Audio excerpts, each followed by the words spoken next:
शुरुआत करते हैं गद्य काल से। गद्य काल से चलते चलते हम पद्य काल और भी अन्य चीज़ों की तरफ बढ़ते चलेंगे। पहले हम बात करते हैं गद्य काल की। जो राम, आरसी का मतलब है यहाँ पर रामचंद्र शुक्ल, रामचंद्र शुक्ल है।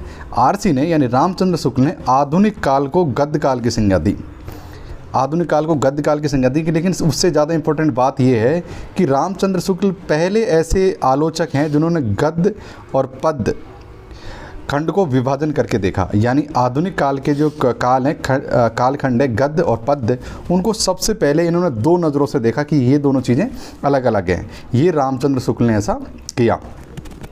अब हम इस कार्य में जो शुरुआत करने वाले हैं, सबसे पहले हम करेंगे हिंदी से, इसके बाद हम लेंगे उपन्यासों को, फिर निबंधों को, नाटकों को, ऐसे ऐसे करके सभी विधाओं को शामिल कर लेंगे। उसके बाद हम पद्य में जाएंगे, सभी अच्छे अच्छे मोस्ट कवियों को शामिल करेंगे, फिर भाषा विज्ञान, फिर व्याकरण की तरफ बढ़ते चले जाएंगे। तो शुरुआत करते हैं हम हिंदी कहानियों से। सबसे पहले हम कुछ पुस्तकों की बात कर लेते हैं कि कौन कौन से राइटर ने, आलोचक ने कौन सी पुस्तक लिखी जो हिंदी कहानी से संबंधित थी। पहली पुस्तक है डॉक्टर मधुरेश ने लिखी है, हिंदी कहानी का उद्भव और विकास। ये डॉक्टर मधुरेश ने लिखी है। एक समानांतर दुनिया की भूमिका, ये राजेंद्र यादव ने लिखी है, और राजेंद्र यादव खुद भी कहानीकार, उपन्यासकार हैं। उनके बाद में हम चर्चा करेंगे आगे जाके। एक नई कहानी, संदर्भ और प्रकृति, देवी शंकर अवस्थी की है। अच्छा, कहानी, नई कहानी नामवर सिंह की। ये इनसे मैं व्यक्तिगत रूप से मिला हूँ, नामवर सर से, और बहुत शानदार राइटर, आलोचक हैं ये। तो हमारे यहाँ पे जो कहानियों की जो महत्वपूर्ण बुकें, ये बुक हैं, आप इनको थोड़ा सा नज़र में डाल लीजिएगा। आगे हम बात करते हैं, आगे बढ़ते हैं। अच्छा, अब हम बात करेंगे हिंदी की जो कहानी है, जो पहली कहानी किस ने कौन कौन सी कहानी को पहली कहानी माना है। तो ये सभी चीज़ें आपसे पूछी जाती हैं, चाहे वो यूजीसी नेट के एग्ज़ाम में हो, चाहे DSSB, TGT, PGT, first grade, मतलब ऐसी एग्ज़ाम जिसमें हिंदी साहित्य आता है, उन सब में इस तरह की चीज़ें आपसे पूछी जाती हैं। तो शुरुआत करते हैं। सबसे पहले विचारक, कहने वाले कौन है, रचना का नाम और रचनाकार। हम बात करेंगे यहाँ पर इंदुमती के बारे में। इंदुमती, इसके राइटर हैं किशोरीलाल गोस्वामी, और 1900 में इसको लिखा गया था। इसको पहली कहानी किसने माना था, ये है रामचंद्र शुक्ल ने। रामचंद्र शुक्ल ने इसको पहली कहानी माना था। HPD का मतलब है हजारी प्रसाद द्विवेदी, मैंने इसको यहाँ पर शॉर्ट में लिख रखा है। जो रचना है दुलाई वाला, यानी बंग महिला, और बंग महिला का जो दूसरा नाम है, मुख्य नाम है, राजेंद्र बाला घोष है। इन्होंने 1907 में एक कहानी लिखी, उसका नाम था दुलाई वाली।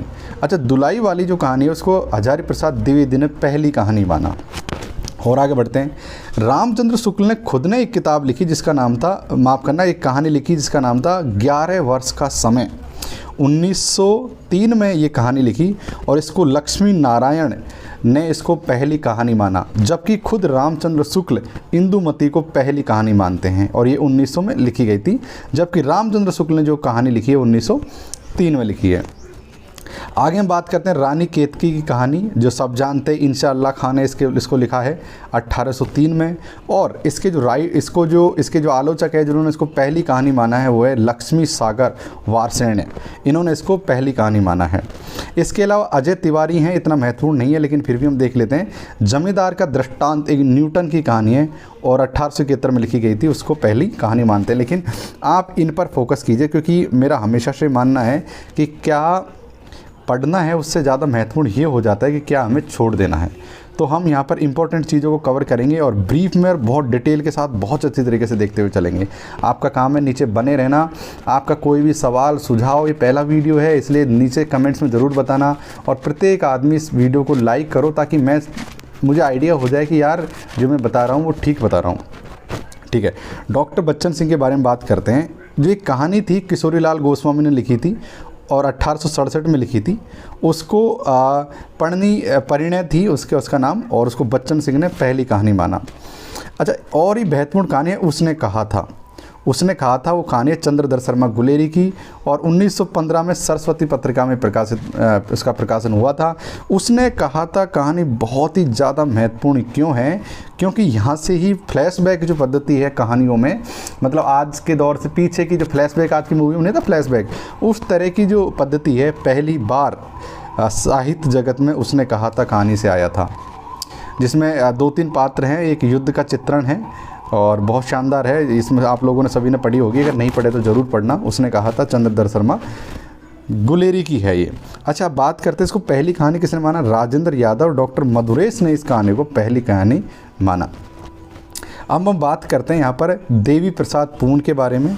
जो माधव राव सप्रे की कहानी है 1901 में लिखी थी, उसका नाम था एक टोकरी भर मिट्टी, उसको उन्होंने देवी प्रसाद ने पहली कहानी माना।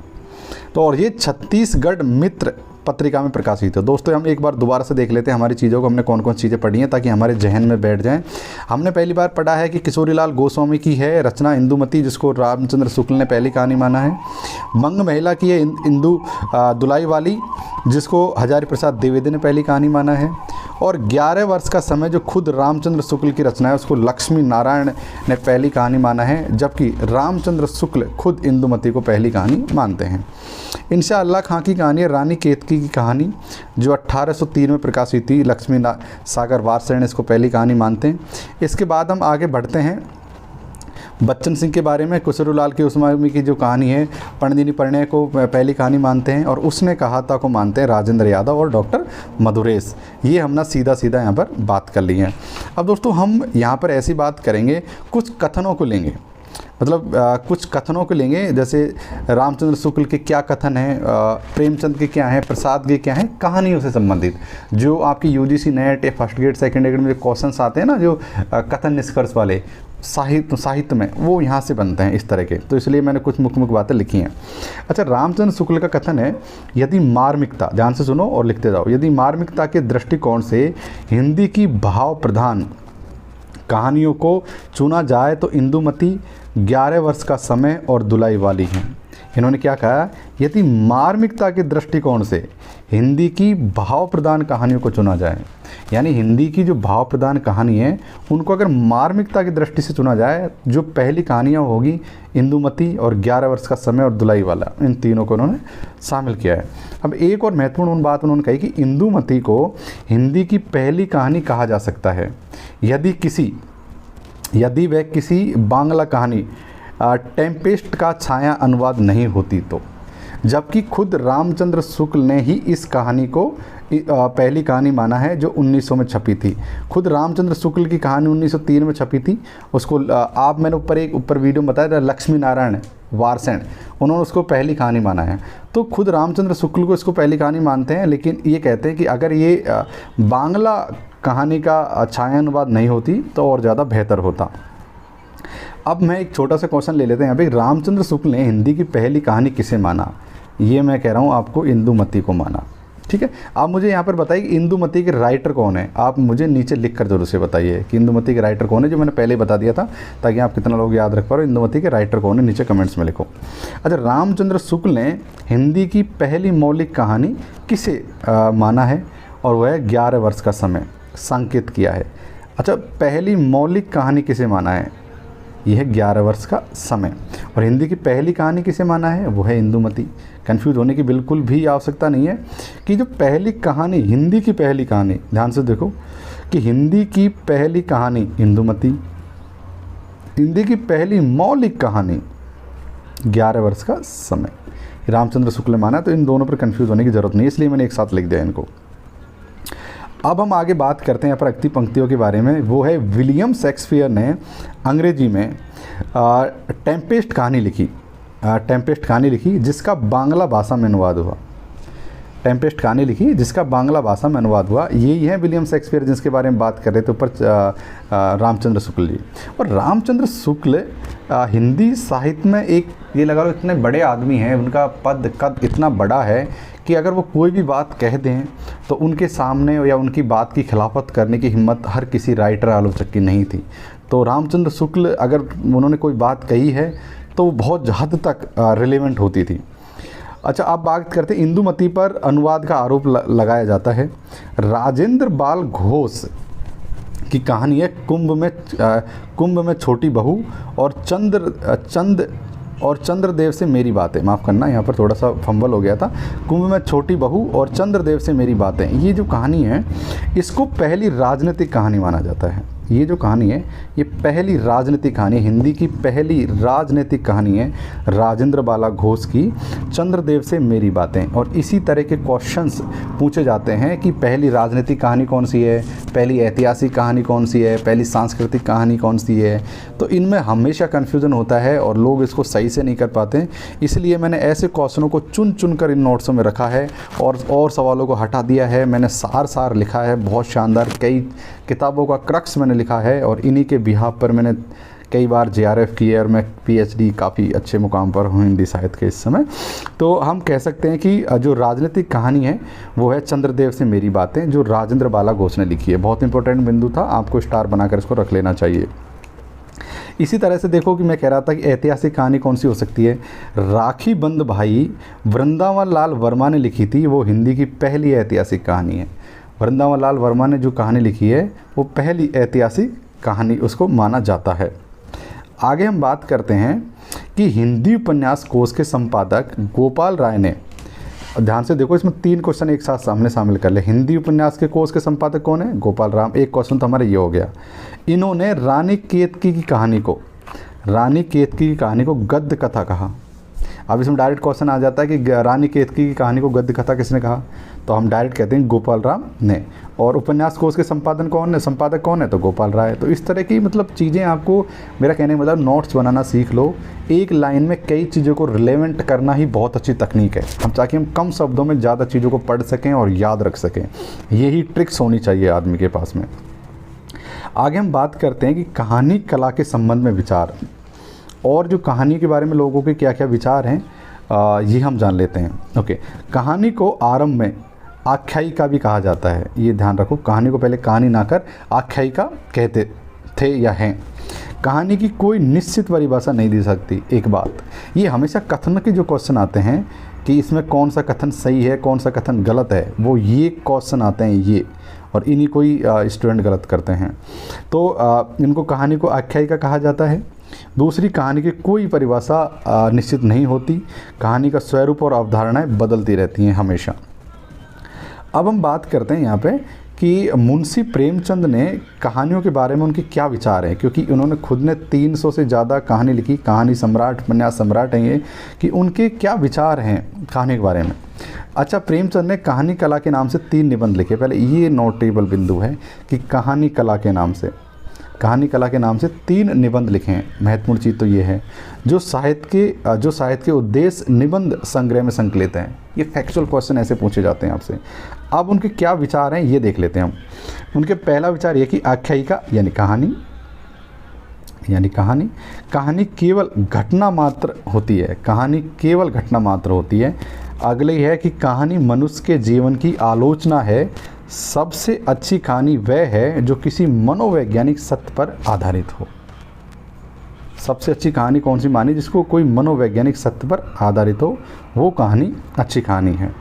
अगले बिंदु के बारे में बात करेंगे। आज की कहानियों में अनेक पात्रों, घटनाओं और स्थितियों की आवश्यकता नहीं है। अच्छी कहानी वह है जिसमें आत्मा की एक झलक मिल जाए। ये प्रेमचंद जी के विचार हैं कहानियों के बारे में। इसी तरह से हम जैनेंद्र के विचार देख लेते हैं कि जैनेंद्र के कहानियों के बारे में क्या विचार हैं। ये कहानी के पहले कहानीकार हैं जिन्होंने हिंदी कहानी को घटना वर्णन, ध्यान से देखो डायरेक्ट क्वेश्चन आ सकता है यहाँ से, और ये आया भी है यहाँ से, जिन्होंने हिंदी कहानी को घटना वर्णन के घेरे से निकाल कर पूर्णतः चरित्र प्रधान बनाया। ये इतने महत्वपूर्ण नोट्स हैं कि लास्ट ईयर ही मैंने मेरे एक दोस्त को पढ़ने के लिए दिए थे और उसका आज JRF हो गया था। मतलब इस जूनियर था, मतलब जूनियर भी क्या कि एक दो छोटे भाई का दोस्त था, उसको दिया था और उसका JRF हो गया इनको पढ़ के। मतलब ये नोट्स आज मतलब ऐसा लगता है कि यार मैंने बनाए लेकिन कितने शानदार बनाए, क्योंकि क्वेश्चन ही ऐसे आते हैं डायरेक्ट आ जाता है कि पहले कौन से ऐसे राइटर हैं जिसने घटना वर्णन को घेरे से बाहर निकाल कर चरित्र प्रधान बनाया था कहानियों को, वो गया जैनेंद्र। और ऐसे सवाल किताबों में नहीं मिलते। किताबों में तो सारी किताबों में तो सभी राइटर मेहनत तो करते नहीं है, इधर की बातें इधर की बातें इधर लिखकर अपनी किताब में डाल देते हैं 3-4 किताबों का संकलन करके, ताकि कॉपीराइट ना आए उनके ऊपर, ताकि एक आदमी कोई कॉपीराइट ना लगा सके। तो आजकल किताबों में उतना दम नहीं रहा है, तो जितना आप खुद से अपने नोट्स बनाओगे उतनी ही ज़्यादा अच्छी चीज़ें आप सीख पाओगे। अब हम बात करते हैं यहाँ पे दोस्तों कि जयशंकर प्रसाद के बारे में। जयशंकर प्रसाद के क्या है, अब इससे पहले हम प्रेमचंद देख लिए, जैनेंद्र देख लिए, अब हम जयशंकर प्रसाद के बारे में देखते हैं कि जयशंकर प्रसाद के कौन से विचार हैं कहानियों के लेकर। अच्छा, मनुष्य की क्षुद्रता यानी तुच्छता में महानता का संसाधन करना, मनुष्य की क्षुद्रता या तुच्छता में महानता का संधान करना और लघुता के प्रति साहित्यिक दृष्टिकोण की अवधारणा कहानीकार प्रसाद का सच है। दोस्तों मैं बता दूं आपको, जयशंकर प्रसाद और प्रेमचंद, इन दोनों का विचारधारा बहुत अलग अलग है। जहाँ प्रेमचंद ने समाज के बिंदुओं को उठाया, दबे कुचले वर्गों की आवाज़ को उठाया, सामाजिक जो विषमता है उनको उठाया, ज़मींदार हो, साहूकार हो, किसान हो, इनकी विषमता को उठाया। वहीं एक और जो जयशंकर प्रसाद है वो एकलव्यादी यथार्थ को लेकर चले, इन्होंने मन स्थिति को ज़्यादा उठाया, राष्ट्रीयता की बात कही कि एक ही समय काल के होने के बाद भी दोनों राइटरों की जो लिखने की शैली है और वैचारिक स्थिति है बहुत ही ज़्यादा अलग है। इसके बारे में हम आगे डिटेल में बात करेंगे। अब उनकी जो कहानी संग्रह है जयशंकर प्रसाद जी का, वो एक बार नज़र दौड़ा लेते हैं, बाद में और उनके बारे में अच्छे से पढ़ेंगे। उनका जो कहानी संग्रह है वह छाया, जो 1912 में प्रकाशित हुआ सबसे पहला, और प्रतिध्वनि, आकाशदीप और आंधी और इंद्रजाल जो सबसे लास्ट में 1936 में उनकी मृत्यु से पहले प्रकाशित हुआ। मैंने प्रत्येक आगे हर उसमें एक ट्रिक बना रखी है जो आपको काम आएगी। इसकी ट्रिक है कि छाया के प्रति आकाश में आंधी आई, ऐसे लिख लो कि छाया के प्रति आकाश में आंधी आई। जैसे छाया यानी छाया, प्रति यानी प्रतिध्वनि, आकाश यानी आकाशदीप, आंधी यानी आंधी, और आई का मतलब हो गया इंद्रजाल, है ना। तो यानी छाया के प्रति आकाश में आंधी आई। इस तरह से आप ट्रिक्स बना सकते हो और लिख सकते हो इनको। अब आगे हम बात करेंगे यहाँ पर कि आधुनिक कहानी के जन्मदाता चेखव, ये देखो ध्यान से, चेखव रूसी साहित्यकार हैं, उनको माना जाता है। आधुनिक जो हिंदी साहित्य के जन्मदाता हैं उन चेखव को माना जाता है। और चेखव कहते हैं कि विचारों से चरित्र नहीं। अब चेखव के विचार देख लो कहानी के बारे में। चेखव क्या कहते हैं? चेखव कहते हैं कि विचारों से चरित्र नहीं बनने चाहिए, बल्कि चरित्रों से जीवंत विचार उत्पन्न होते हैं। सॉरी माफ़ करना, कि चेखव कहते हैं कि विचारों से चरित्र नहीं बनते, बल्कि चरित्रों से जीवंत विचार उत्पन्न होते हैं। कहानी में मिथ्या अलंकरण, अगली बनती है उनकी, कहानी में मिथ्या अलंकरण नहीं बल्कि सादगी होनी चाहिए, ये उन्होंने चेखव ने कहा है। चेखव का वाक्य इतना महत्वपूर्ण नहीं है, लेकिन मैंने इनको डाल दिया है यहाँ पे। हमारे यहाँ पे प्रेमचंद, प्रसाद, जैनेंद्र, इनके वाक्य ज़्यादा महत्वपूर्ण हैं। और अब हम बात करते हैं मुक्तिबोध के बारे में कि मुक्तिबोध इतने बड़े कहानीकार है कि उनके विचार क्या हैं कहानियों को लेकर। इसी तरह से हम उपन्यास में क्या क्या विचार रखते हैं लोग, ताकि हम ब्रीफ नॉलेज ले सकें उपन्यास के बारे में। फिर आगे हम एक एक राइटरों को लेंगे और उनके बारे में बात करेंगे। अच्छा, अब हमें बात करते हैं मुक्तिबोध को लेकर। मुक्तिबोध ने क्या कहा कि सामाजिक संघर्ष के सभी पहलुओं को कहानी में रूपायित करना चाहा, इन्होंने रूपायित करना चाहिए। उन्होंने कहा कि सामाजिक संघर्ष के सभी पहलुओं को कहानी में रूपायित करना चाहिए, उनका मानना ये है। अच्छा, उनका जो मुक्तिबोध के बारे में एक बात बता दूं, उनका एकमात्र उपन्यास है विपात्र। उनका उपन्यास केवल एक है, विपात्र, जिसके बारे में हम बाद में पढ़ेंगे। विपात्र उन्होंने एकमात्र उपन्यास लिखा है, विपात्र। अच्छा, उनका जो कहानी सतह से उठता हुआ आदमी, उनका एक कहानी संग्रह है, सतह से उठता आदमी, बहुत प्रसिद्ध है। इसके बारे में आगे डिटेल्स में बात करेंगे हम। आगे हम बात कर लेते हैं फणुसर नाथ रेणु के बारे में, जो आपने सुना होगा, मैला आंचल, और ये बहुत अच्छे अच्छे उपन्यास लिखे हैं। उनका क्या मानना है, रेणु जी का क्या मानना है इसको लेके?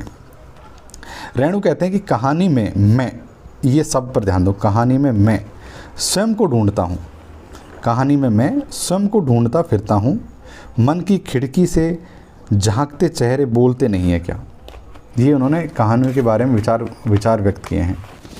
अच्छा, पहली कहानी इनकी वट बाबा है। जैसे फणुसर नाथ रेणु के बारे में आगे बात करेंगे, लेकिन यहाँ सुन लो कि पहली कहानी इनकी वट बाबा है। और मैं आपको बता दूं कि बाबा बटेश्वर नाथ एक और रचना है। ये बाबा बटेश्वर नाथ जो रचना है नागार्जुन का उपन्यास है, नागार्जुन का उपन्यास है बाबा बटेश्वर नाथ। लेकिन मैंने क्या किया, मैंने यहाँ पर दोनों चीज़ों को एक साथ रख दिया ताकि कन्फ्यूजन ना हो। तो वट बाबा है, ये है रेणु का, और बाबा बटेश्वर नाथ है, ये है नागार्जुन का। आगे बात करते हैं कि वट बाबा जो कलकत्ता से निकलता था वट बाबा, और विश्वामित्र पत्रिका में ये कहानी छपी थी पहली बार। यानी कलकत्ता से जो विश्वामित्र पत्रिका छपती थी उसमें वट बाबा कहानी का प्रकाशन हुआ था, बिल्कुल। अच्छा, इनका जो कहानी संग्रह है उसका नाम ठुमरी है। तो ये नाचने वाले ठुमरी नहीं है, उनका जो कहानी संग्रह रेणु का, उनका नाम ठुमरी है। आगे और भी डिटेल में बात करेंगे। बाबा बटेश्वर नाथ, ये उपन्यास है नागार्जुन का, जो मैंने ऊपर बता दिया था आपको। अब दोस्तों यहाँ से हम बात करेंगे कि हिंदी कहानियों का उद्भव और विकास किस तरह से हुआ है। अगले वीडियो में हम डिटेल में बात करने वाले हैं हिंदी कहानी के उद्भव और विकास के बारे में, लेकिन फिर भी मैं इस वीडियो में एक बार बता दूं कि जो हिंदी कहानी का उद्भव और विकास है उसको 1901 से लेकर 1915 तक का जो भी काल आता है उसे हम प्रेमचंद के पूर्व का काल बोलते हैं, यानी पूर्व प्रेमचंद युग बोलते हैं। उसके बाद में जो और सेम डेट पर ही हम उपन्यासों का काल विभाजन करते हैं। आगे हम बात करते हैं 1915 से लेकर 1936, क्योंकि 1936 में निधन हो गया था प्रेमचंद का, तो उनके काल को यहीं समाप्त कर दिया। यह है प्रेमचंद युगीन कहानी। 1936 से लेकर 1950 का जो काल है वो प्रेमचंद्र के बाल का काल आता है, यानी प्रेमचंदोत्तर काल माना जाता है। अब हमारा देश आज़ाद हो गया तो उसके बाद की जो कहानी है वो नई कहानी आंदोलन। अच्छा, नई को हम कैसे जोड़ेंगे कि इसके बाद नई कहानी आती है, क्योंकि हमारा देश आज़ाद हुआ था इस समय 1948 में, और 1948 के बाद में जो भी शुरुआत हुई उनको नई शुरुआत माना जाएगा, और इसलिए उस कहानी को नई कहानी कहते हैं। और 10 साल तक ये समय चला, 1960 तक नई कहानी चलती रही। नई कहानी के बाद साठोत्तरी कहानी आई, और 1960 से लेकर 1975 जो कहानी जो लिखी गई उनको साठोत्तरी कहानी कहते हैं। और आज हम जो कहानी पढ़ रहे हैं या लिख रहे हैं वो सब समकालीन कहानियों में मानी जाती रही। 1975 से आज तक ये कहानियाँ चल रही हैं। दोस्तों, उम्मीद है आपको ये पहला वीडियो पसंद आया होगा। दिन में कई वीडियो आने वाले हैं, आप राय ज़रूर दो, लाइक किया करो, और मुझे ज़रूर बताओ कि इंदुमती के लेखक कौन है। इस वीडियो को देखने के लिए आप सभी का धन्यवाद। नमस्कार।